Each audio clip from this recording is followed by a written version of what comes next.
Hi, Dawn here again with part 3 of my video series on improving your dowsing accuracy. Now, to be successful at dowsing, you need to be in the right frame of mind. The best dowsing state of mind can be described as engaged but unattached, so that we're focused on what we're dowsing for, but we have let go of a perceived end result. Now, our ego mind is the predominant state of consciousness in everyday matters, and it's that part of us involved with self-esteem, self-awareness and self-respect, but none of these traits are of service during the dowsing process. So the dowsing state of mind is one which the ego mind, the conscious mind, is quietened, relaxed, balanced, stilled and blank.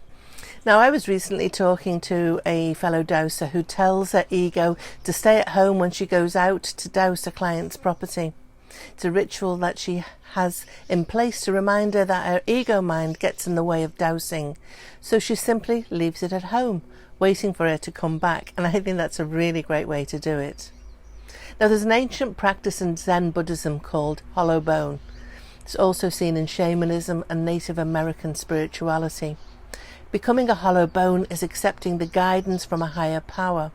It's a way to shift your consciousness and to become an empty vessel for our higher self to work through. We move our ego and our rational mind out of the way so that we can have a clear connection.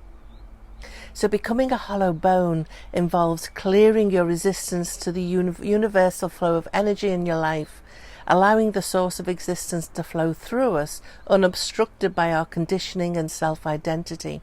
Fears, doubts, desires, outcomes, frustrations and anger need to be emptied or hollowed out. All forms of resistance let go. Now, the basic goal for a dowsing session is to create a dowsing state of mind, which is one of relaxed awareness, openness and an attitude of acceptance to whatever answers we may receive. So here's my tips.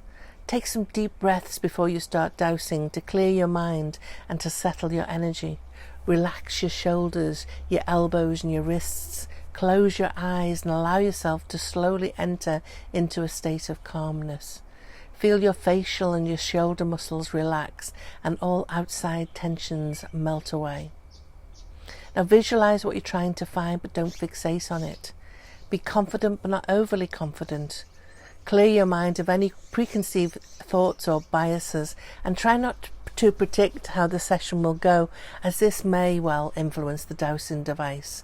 I know this can be a challenge, particularly if you're dowsing for something important, but I do highly recommend practicing the art of letting go of the answer.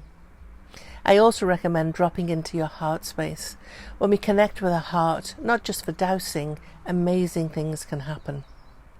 Now, of course, asking the right questions is key to a successful dowsing session, and I will be covering that in the next video. Now, to ensure you can create the right mindset, give yourself enough time to dowse. Now, I'm not saying that you can't whip out your pendulum and quickly ask a question or two. Of course you can, and many dowsers, including me, do that often. What I'm saying is that if you are asking something important, do it when you have time, when you're not going to be rushed. When we're squeezing it in between chores, we're really unlikely to be calm and relaxed. We're going to be focused on the clock and the next activity. So do give yourself enough time to do justice to your dowsing session. Another important part of the dowsing mindset is to ensure that you're not dowsing mad, sad, frustrated, tired or ill.